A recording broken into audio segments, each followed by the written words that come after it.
ورحمة الله وبركاته نحمده ونصلي على رسوله الكريم أما بعد সম্মানিত বিহার সম্মানিত সাংবাদিকবৃন্দ গণপ্রজাতন্ত্রী বাংলাদেশ সরকারের সকল উপদেষ্টা মন্ত্রীবৃন্দগণ বাংলাদেশ আইন শৃঙ্খলা বাহিনী বাংলাদেশ সেনাবাহিনী বাংলাদেশ নৌবাহিনী বাংলাদেশ বিমান বাহিনী বাংলাদেশ আইন শৃঙ্খলা বাহিনী এর সকল রাজনৈতিক সংগঠনবৃন্দ এবং সকল আইন শৃঙ্খলা বাহিনীকে জানাই নতুন বছরের উপলক্ষে 2026 উপলক্ষে সিলেটে গোয়াইনঘাট সিটি কর্পোরেশন আমার পক্ষ ধর্ম মন্ত্রণালয়ের পক্ষ থেকে সকলকে আন্তরিক মুবারকবাদ ও পান্ডালা অভিনন্দন ওয়েলকাম শুভেচ্ছা জানাই জনাব তারেক রহমান সাহেবকে আগামী দিনের প্রেসিডেন্ট স্বাগতম জানাই আমাদের সিলেটের সিটি কর্পোরেশন গোয়াইনঘাট সিটি কর্পোরেশনের পক্ষ থেকে ইবনে শাইখুল হাদিস আল্লামা মামুন হক সাহেব দামাত বারাকাতুহু হাফিজাল্লাহকে সম্মানিত সম্মানিত আসলে বক্তব্য দেওয়ার বিষয় নয়। নতুন বছরের উপলক্ষে আমরা দীর্ঘকাল থেকে 2020 সাল থেকে আমাদের লড়াই চলছে।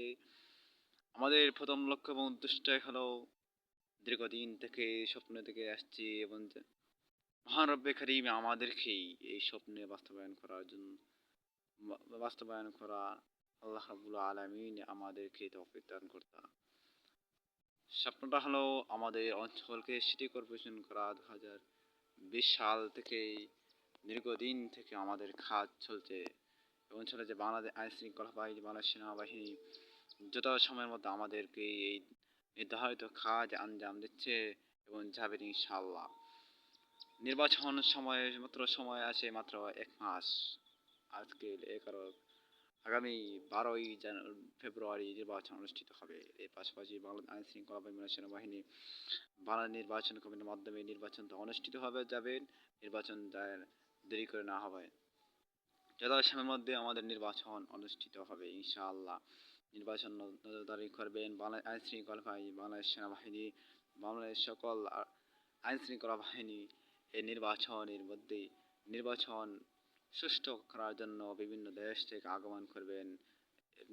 আগমন করবেন অন্যান্য কর্মকর্তা বৃন্দগণ। সম্মানিত সম্মানিত আসলে আমাদের লক্ষ্য এবং উদ্দেশ্য হলো আজকের বক্তব্য বিষয় হলো দীর্ঘদিন থেকে আমাদের মূল লক্ষ্য উদ্দেশ্য হলো 2026 থেকেই।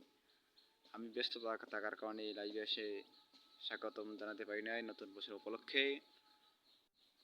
আজকেই লাইভে এসেছি স্বাগতম জানার জন্য। আর আমাদের মূল লক্ষ্য এবং উদ্দেশ্য হলো 2026 ঢুকে গেছে। আজকে 11ই জানুয়ারি।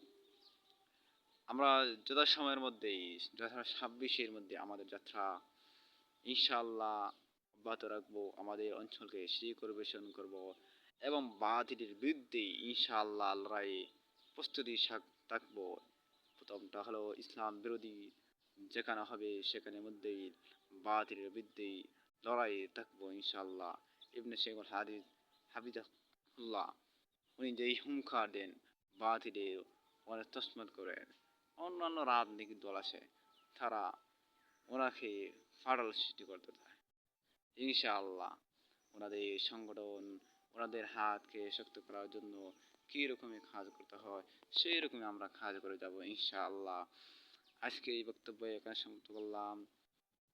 আমাদের সম্পর্ক হয়ে যাবে ইতিমধ্যেই নির্বাচন পরে রমজানের মধ্যে শাইখুল হাদিস হাফিজাহুল্লাহ বারাকাতুহু এর সাথে সাক্ষাৎ হবে ইনশাআল্লাহ।